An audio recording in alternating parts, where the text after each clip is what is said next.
Low ಮಗ, corona virus ಬಂದು ಎಷ್ಟು ವರ್ಷ ಆಯ್ತು ನೋಡು. ಕೊರೋನಾ ವೈರಸ್ ಬಂದಿದ್ದು 2019 ಅಲ್ಲಿ, ಇವತ್ತಿಗೆ 6 ವರ್ಷ ಆಯ್ತು. ಹಂಗೆ 5G ನೆಟ್ವರ್ಕ್ ಯಾವಾಗ ಬಂದಿರೋದು ನೋಡು. 5G ನೆಟ್ವರ್ಕ್ ಕೂಡ 2019 ಅಲ್ಲೇ ಬಂದಿರೋದು. ಏಯ್, ಕೋಇನ್ಸಿಡೆನ್ಸ್? It's not coincidence.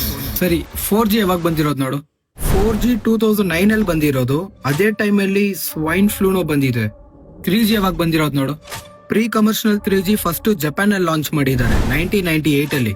ಅದೇ ಟೈಮ್ ಅಲ್ಲಿ ಇನ್ಫ್ಲೂಯೆನ್ಸಾ ವೈರಸ್ ಕೂಡ ಬಂದಿದೆ.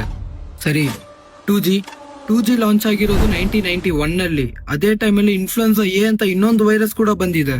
1G 1997, ಅದೇ ಟೈಮ್ ಅಲ್ಲಿ ರಷ್ಯನ್ ಫ್ಲೂ. ಇವಾಗ ಹೇಳು, ಇದೆಲ್ಲ ಕೋಇನ್ಸಿಡೆನ್ಸಾ? What the fuck? Electromagnetic wave ಇಂದ ಬರೋ ಒಂದೊಂದು ಅಪ್ಗ್ರೇಡ್ ಮತ್ತೆ ಸಿಗ್ನಲ್ ಹ್ಯೂಮನ್ ಲೈಫ್ ನ ಅಟ್ಯಾಕ್ ಮಾಡುತ್ತಾ? ಒಂದ್ ನಿಮಿಷ ಇರು, 6G ಯಾವಾಗ ಬರುತ್ತೋ ನೋಡ್ತೀನಿ. ಯಾವಾಗ ಬರುತ್ತೋ 6G? 2030. ಹಂಗಂದ್ರೆ